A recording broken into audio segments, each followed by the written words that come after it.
हाँ जी भाई, चलिए तो अपन आगे बात करते हैं। कल अपन ने लास्ट क्या पढ़ लिया था? धन्नाजी जाट पढ़ लिए थे कल अपन ने। चलो तो आज अपन आगे बात करते हैं। तो देखो आप लोग इधर ध्यान से समझना। आप यहाँ पर अब जो अपने पास में संत आते हैं ना, उनका नाम है संत मावजी। क्या नाम आ जाएगा? तो आज जो अपन यहाँ पर बात करेंगे वो अपन बात करेंगे किसके बारे में? संत मावजी के बारे में बात कर लेते हैं। तो इधर देखो आप लोग, कोई ज़्यादा बड़ी बातें संत मावजी को लेकर के नहीं आती है पेपर में, समझ लेना इधर आप एक एक बात को। संत मावजी से जुड़े क्या क्या प्रश्न अपने बन सकते हैं वो यहाँ पर मैं एक बार आपको बता देता हूँ। सबसे पहली बात, ये जो संत मावजी हैं, इन संत मावजी के बारे में बात करें तो सबसे पहले ध्यान रख लेना इन संत मावजी का जन्म। ध्यान से इधर देखना आप लोग, इनका जन्म, और इनका जो जन्म हुआ था वो आपके कहाँ पर हुआ था? साबला गांव। बोलो कौन से गांव के अंदर? तो इनका जो जन्म हुआ था वो आपके साबला गांव। और साबला गांव कहाँ पड़ता है रे? डूंगरपुर। ध्यान रख लेना, साबला गांव डूंगरपुर में इनका जन्म हुआ। पहली बात तो ये ध्यान रख लेना, किसका? संत मावजी का। और इनका जो जन्म हुआ था वो 1714 ईस्वी में हुआ था। बोलो कब हुआ था?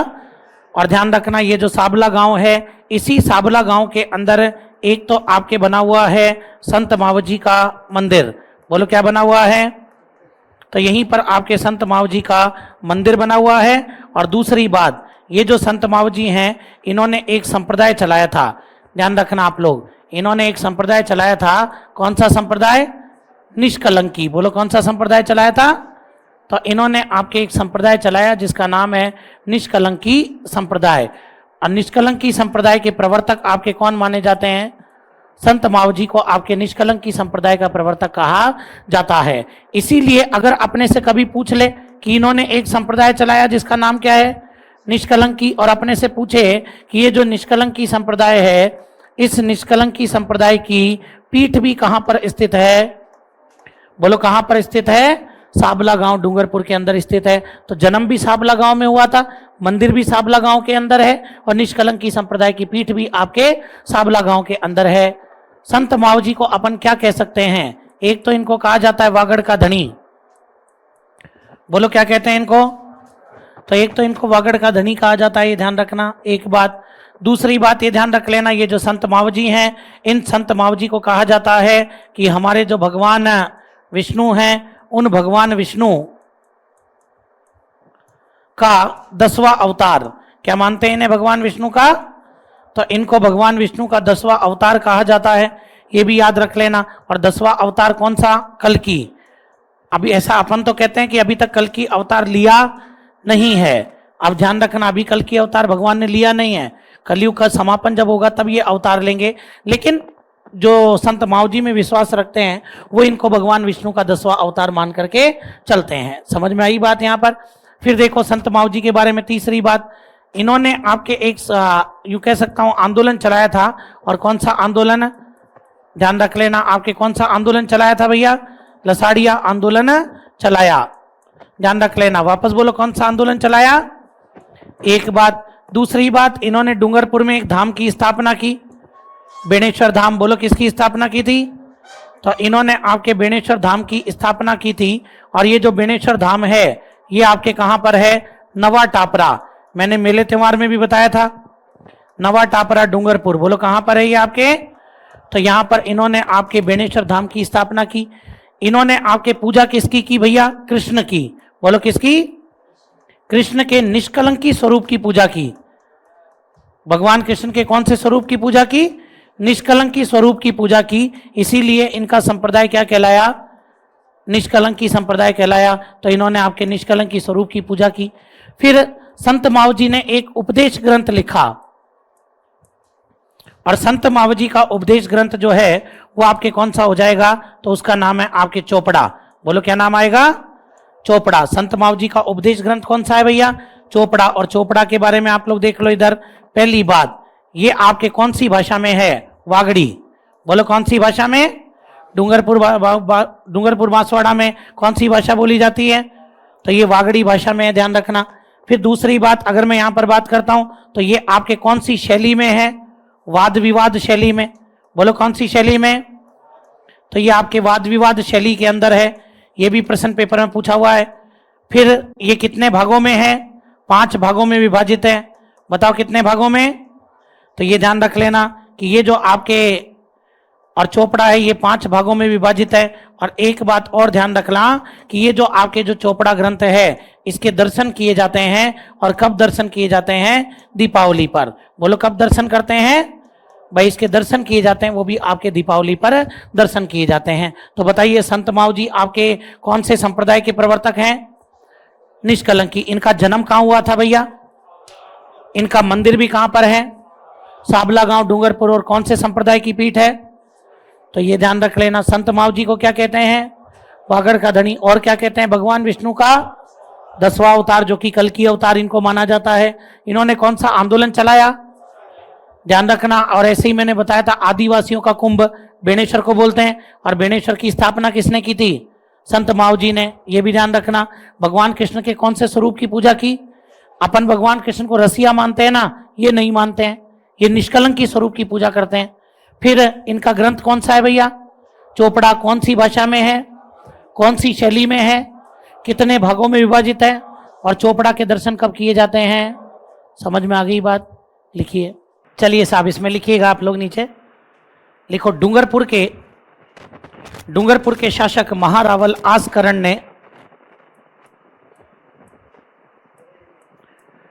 डूंगरपुर के शासक महारावल आसकरण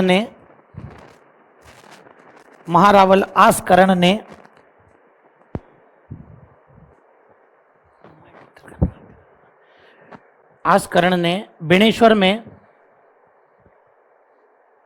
बेणेश्वर में शिव मंदिर का निर्माण करवाया।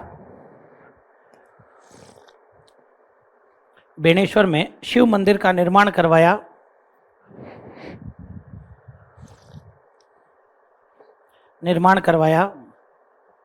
जहां खंडित शिवलिंग की पूजा की जाती है।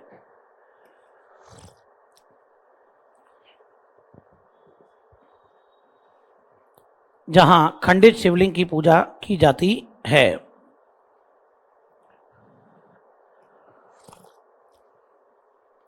ध्यान रखना पूरे भारत में इकलौता स्थान है जहां पर खंडित शिवलिंग की पूजा की जाती है। और कौन सा स्थान हो जाएगा बताओ वो? तो ये ध्यान रखना वो आपके हो जाएगा बेणेश्वर। समझ में आ गई बात? ये चीज याद रखना आप लोग। दूसरी लाइन में लिखो। संत मावजी की पुत्र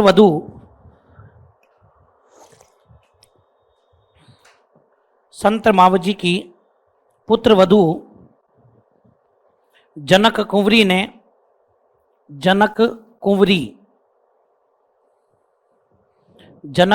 ने बेणेश्वर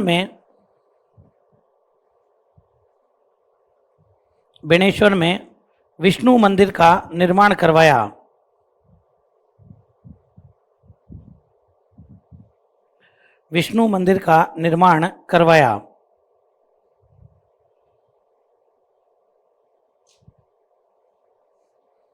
नेक्स्ट लाइन में लिखिएगा। संत मावजी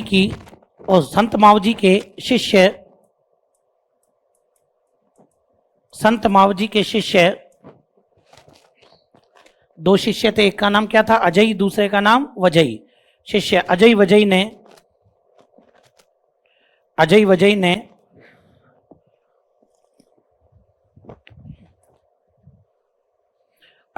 ने डूंगरपुर में, वो बेणेश्वर में लिखना, बेणेश्वर में लक्ष्मी नारायण मंदिर का निर्माण करवाया।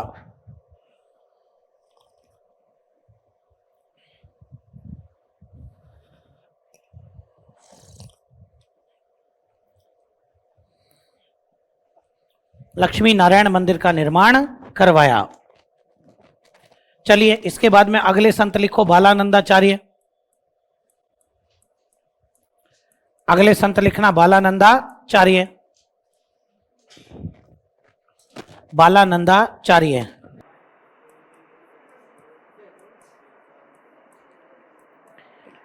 ये समझ में नहीं आता मेरे को। जैसे कभी बार ये तो चलो ठीक है, कभी कभार क्या फोन आता है वो बाहर जाता है, बाहर आते ही यहाँ से आप बात हो गई, फिर पता नहीं बैग उठा कहाँ चला जाता है।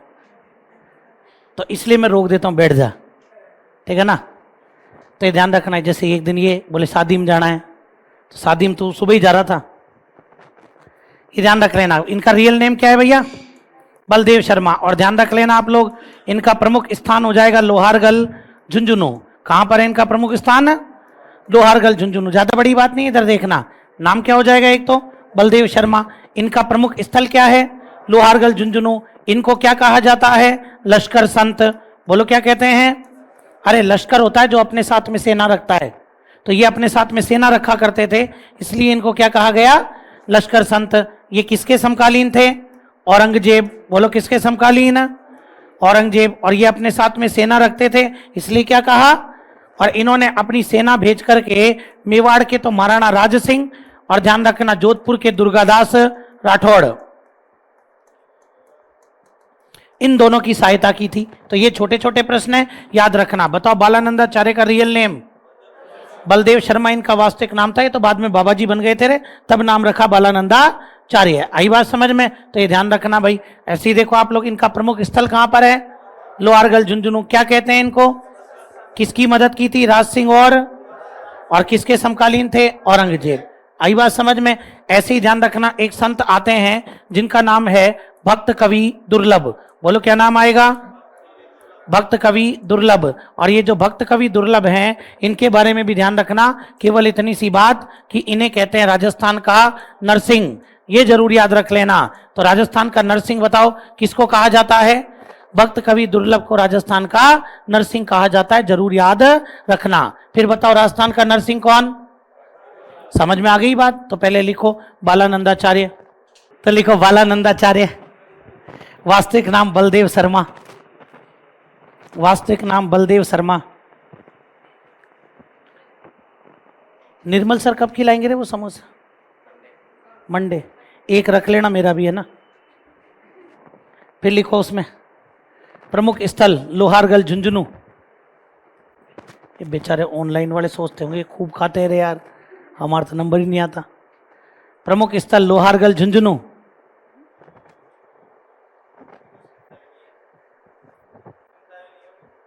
हाँ, प्रमुख स्थल लोहारगल झुंझुनू। फिर लिखो आप लोग उपनाम लश्कर संत। उपनाम लश्कर संत, ब्रैकेट में लिखना अपने साथ सेना रखने के कारण। अपने साथ सेना रखने के कारण। अपने साथ सेना रखने के कारण। फिर लिखो इसके अंदर इन्होंने मेवाड़ के महाराणा राज सिंह, इन्होंने मेवाड़ के महाराणा राज सिंह एवं मेवाड़ के महाराणा राज सिंह एवं जोधपुर के दुर्गादास राठौड़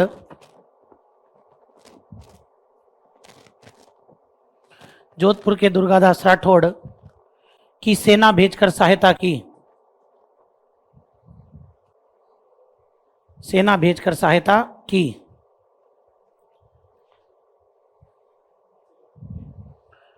नेक्स्ट लाइन में लिखो जोधपुर के दुर्गादास राठौड़ की सेना भेजकर सहायता की।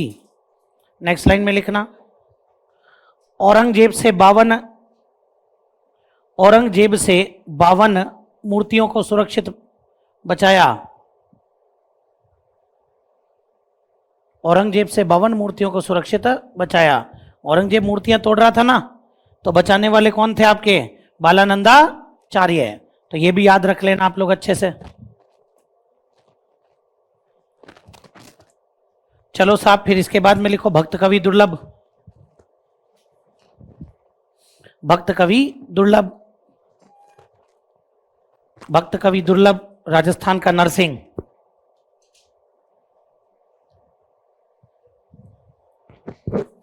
भक्त कवि दुर्लभ राजस्थान का नरसिंह। राजस्थान का नरसिंह। लो साहब, फिर लिखो आप लोग महिला संत। ये तो लिख दो राजस्थान का नरसिंह भक्त कवि दुर्लभ के आगे, और फिर नेक्स्ट हेडिंग लगाना महिला संत। भाई महिलाओं में आपके कौन कौन सी संत हुई हैं उनके बारे में भी अपन बात करते हैं, क्योंकि राजस्थान पढ़ रहे हो और मीराबाई को नहीं पढ़ो तो मतलब ही नहीं है, फिर मुख्य संत में आता है नाम, तो लिखो मीराबाई।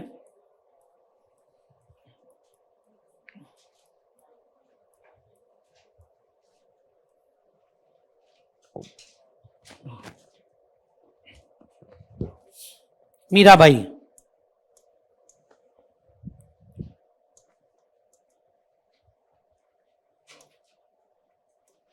सभी का ध्यान इधर। देखो भैया, मीराबाई के बारे में अपन यहां पर बात करते हैं, तो मीराबाई के बारे में आपको क्या क्या बातें याद रखनी है वो मैं आपको यहां पर बता देता हूं भैया, ध्यान से सुन लेना आप लोग। अगर मीराबाई के बारे में हम लोग यहां पर बात करें तो मीराबाई को लेकर के मैं यहां पर और आपके 5 पॉइंट बनाऊंगा। पहले तो कितने पॉइंट? 5 पॉइंट अपन यहां पर मीराबाई को लेकर के बनाते हैं, तो ध्यान दीजिएगा आप लोग। जैसे अगर अपन यहां पर बात करते हैं, जैसे ये अपने पास में 2, एक पॉइंट और आगे बढ़ा देते हैं।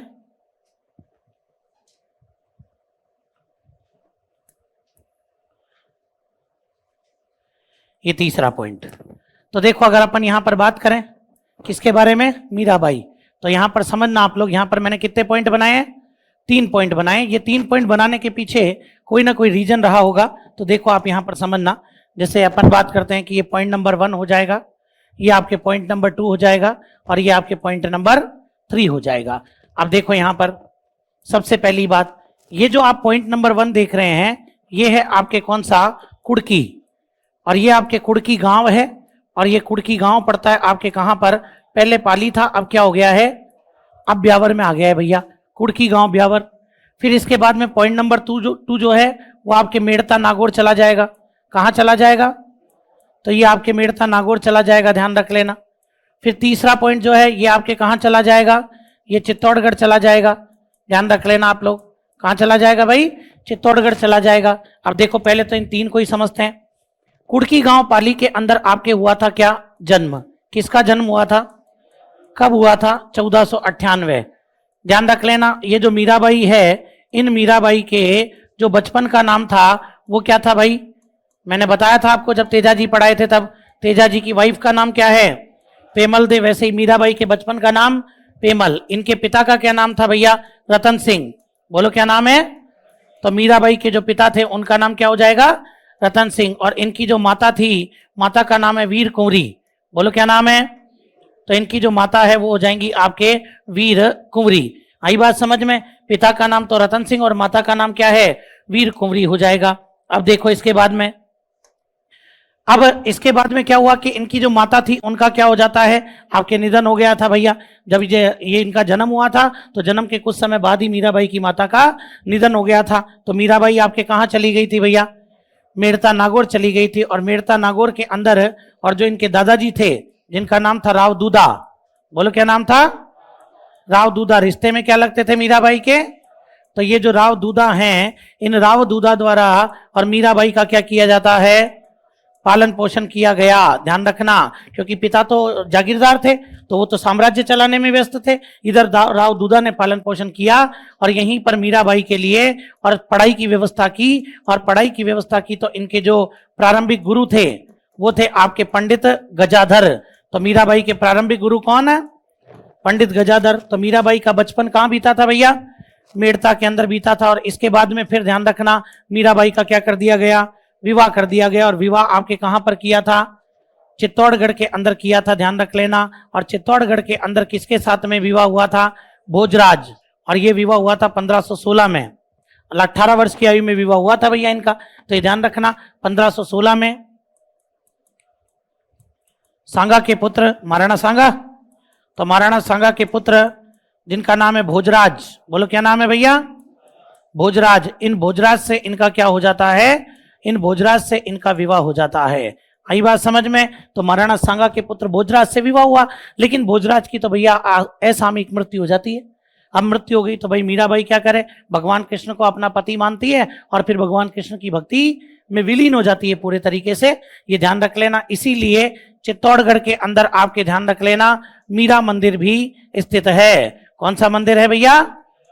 तो ये जो चित्तौड़गढ़ है यहीं पर आपके मीरा मंदिर भी बना हुआ है। तो बताओ मीरा मंदिर कहां पर है भैया?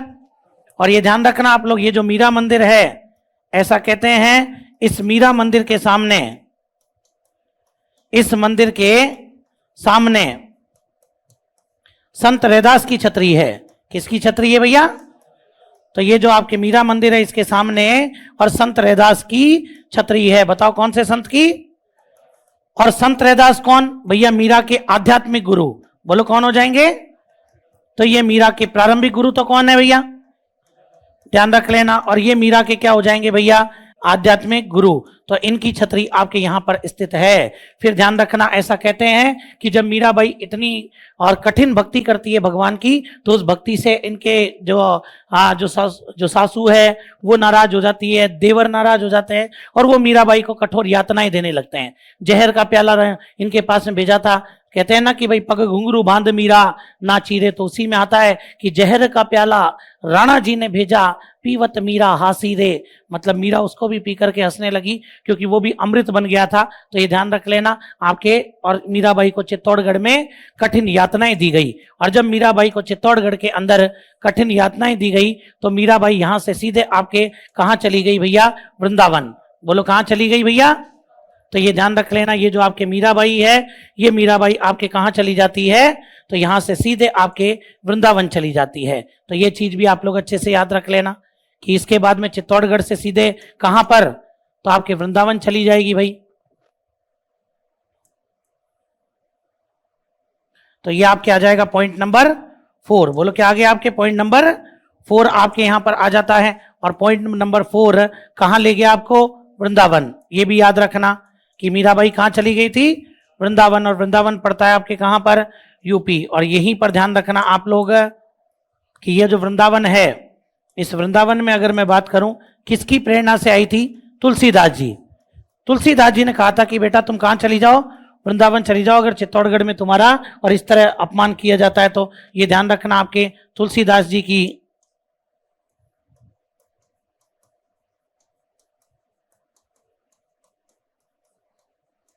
प्रेरणा से। और ये कहां पर आई थी भैया? ये वृंदावन आई। तो ये भी याद रखना। और वृंदावन में आते ही अपना एक गुरु बनाया। और यहां पर जो गुरु बनाए उनका नाम था जीव गोस्वामी। तीसरे गुरु हो गए ना। तो यहां जो गुरु बनाया वो थे जीव गोस्वामी। और यहीं पर एक संप्रदाय चलाया, दासी संप्रदाय। बोलो कौन सा? तो यहीं पर मीराबाई ने आपके एक संप्रदाय चलाया जिसका नाम था दासी संप्रदाय। और फिर इसके बाद में अपने जीवन के अंतिम समय में, और ये जो मीराबाई है, ये मीराबाई कहां चली गई थी? द्वारिका। बोलो कहां पर? मतलब जीवन का अंतिम समय इन्होंने कहां पर बिताया भैया? तो जीवन का अंतिम समय इन्होंने आपके द्वारिका के अंदर बिताया। तो ये भी आप लोग अच्छे से ध्यान रख लेना कि जीवन का अंतिम समय कहां पर व्यतीत किया? तो लो साहब आपके द्वारिका। और द्वारिका कहां पड़ता है भैया? गुजरात। द्वारिका कहां पड़ता है भाई? मैं इसको यूं थ्योरी के तरीके से भी लिखा सकता था, लेकिन थोड़ा सा याद करने में सही रहता है। तो द्वारिका गुजरात आ गई है। और द्वारिका गुजरात के अंदर बात करते हैं तो यहीं पर आपके ऐसा कहा जाता है कि 1547 में, और रणछोड़ मंदिर, कौन सा मंदिर है यहां पर? तो यहां पर आपके एक रणछोड़ मंदिर है। उस रणछोड़ मंदिर में नृत्य करते हुए, रणछोड़ मंदिर में नृत्य करते हुए कृष्ण प्रतिमा में समा गई। कौन? मीराबाई। तो ये ध्यान रख लेना, नृत्य करते हुए आपके कृष्ण प्रतिमा में समा गई। तो ये कौन थी आपके? मीराबाई। समझ में आ गई बात यहां पर? तो ये ध्यान रखना, ये पूरा इनका जीवन चला भैया। समझ में आई बात यहां पर? तो ये आपको याद रखना है कि इनका जीवन आपके किस प्रकार चला। तो ये डायग्राम समझ में आ गया? तो पहले ये डायग्राम ही नोट कीजिए, फटाफट बनाना, ज्यादा पेंटिंग मत करना। हाँ जी, आगे लिखें। चलिए, तो इसके बाद में लिखो मीराबाई की रचनाएं। मीराबाई की रचनाएं, यहां से भी प्रश्न आते हैं। मीराबाई की रचनाएं, नंबर 1 लिखो आप लोग, पदावली। पदावली। दूसरी रचना वेरी वेरी इंपॉर्टेंट, लगा देना, पेपर में पूछा जाता है, सत्यभामानु रूसणो। जरूर याद रखना, सत्यभामानु रूसणो। किसकी किताब है ये? आपके मीराबाई। नंबर 3 रुक्मणी मंगल।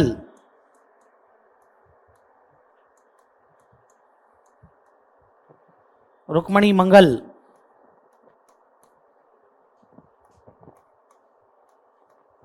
नंबर 4 नरसी मेहतारी हुंडी,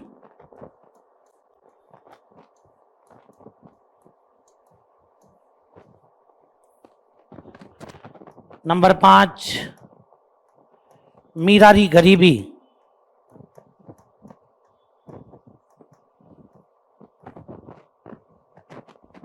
रचनाओं के नाम लिख लो पांचों। चलिए साहब, तो ये आपके टोटल कितनी रचनाएं हो गई भैया? 5। नीचे नोट लगा के लिखो, नीचे नोट लगा के लिखना। मीराबाई के मार्गदर्शन में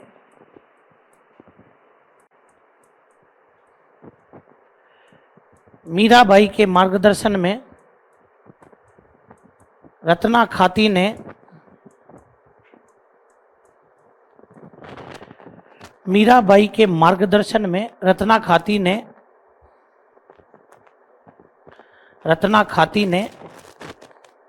नरसी जीरो मायरो, रत्ना खाती ने Narsi zero Miro, Narsi zero Miro नामक ग्रंथ की रचना की। नरसी जीरो मायरो नामक ग्रंथ की रचना की। नेक्स्ट लाइन में लिखो, मीराबाई को राजस्थान की राधा कहा जाता है। मीराबाई को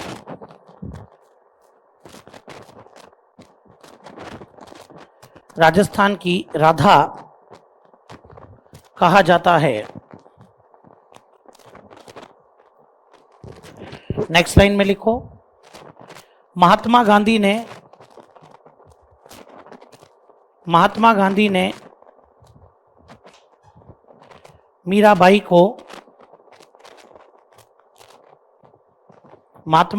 मीराबाई को अन्याय के विरुद्ध संघर्ष करने वाली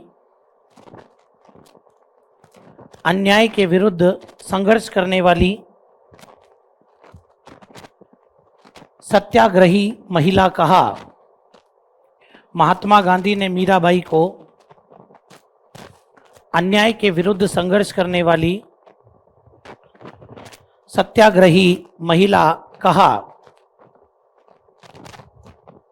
सत्याग्रही महिला कहा। ये किसके बारे में बात हो गई अपनी? चलिए साहब, दूसरे नंबर पर लिखो महिला संत राणाबाई। हाँ जी, ज्यादातर मारवाड़ी पदावली हिंदी में है, हिंदी के पद है ना ये, बाकी मारवाड़ी में है। मैन पूछे ना तो मीराबाई की रचनाएं मारवाड़ी में बतानी है, ध्यान रखना। नेक्स्ट लिखो राणाबाई। राणाबाई हरनावा, टैस लगा के लिख देना, डीडवाना कुचामन। पहले नागौर में आता था, अब ये हरनावा कहाँ चला गया भैया? डीडवाना कुचामन में चला गया। लिखो राणाबाई हरनावा डीडवाना कुचामन, और इनके नीचे करके लिख देना राजस्थान की दूसरी मीरा। क्या कहते हैं इनको? राणाबाई को राजस्थान की दूसरी मीरा। तो कल को अपने को पूछे कि राजस्थान की दूसरी मीरा कौन है भैया? राणाबाई, ठीक है ना। और इसके बाद एक और लाइन लिख दो आप लोग, राम गोपाल जाट एवं गंगाबाई की पुत्री। राम गोपाल जाट एवं गंगाबाई की पुत्री।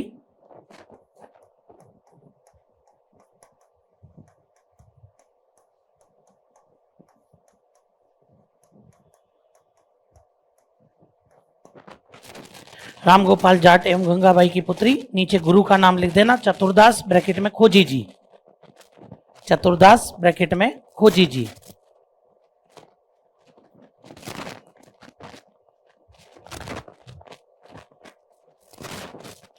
चतुरदास ब्रैकेट में खोजी जी। ये पेपर में पूछा हुआ प्रश्न है, राजस्थान की दूसरी मीरा, ध्यान रख लेना आप लोग। इसके बाद में लिखो एक गौरीबाई। गवरी बाई,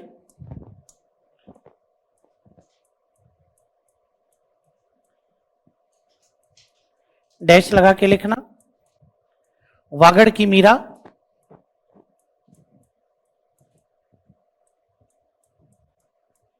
गवरी बाई, वागड़ की मीरा, गवरी बाई, वागड़ की मीरा, और रचना लिखना कीर्तन माला। गवरी बाई की रचना का नाम क्या है, ये जरूर याद रखना भाई। जो ऐसे आ रहे हैं ना, राजस्थान की राधा मीराबाई, राजस्थान की दूसरी मीरा राणाबाई, वागड़ की मीरा गवरी बाई, आई बात समझ में, ये याद रखना। इसमें लिखना नीचे, डूंगरपुर के शासक शिव सिंह ने, डूंगरपुर के शासक शिव सिंह ने डूंगरपुर में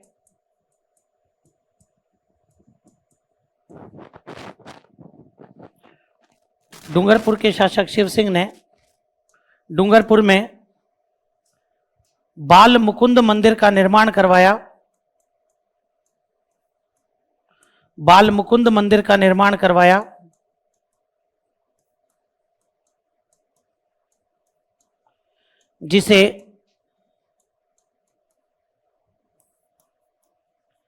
जिसे गवरी बाई का मंदिर भी कहा जाता है,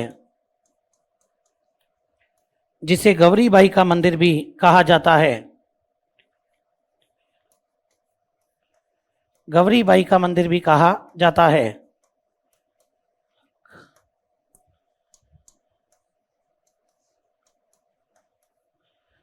फिर लिखो समनाबाई,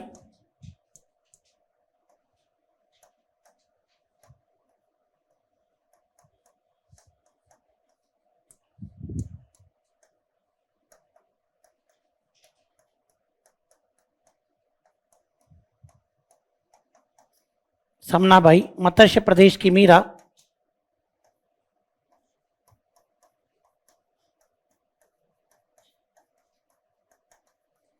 मत्स्य प्रदेश की मीरा। रचना लिख दो पति शतक, समनाबाई की रचना पति शतक।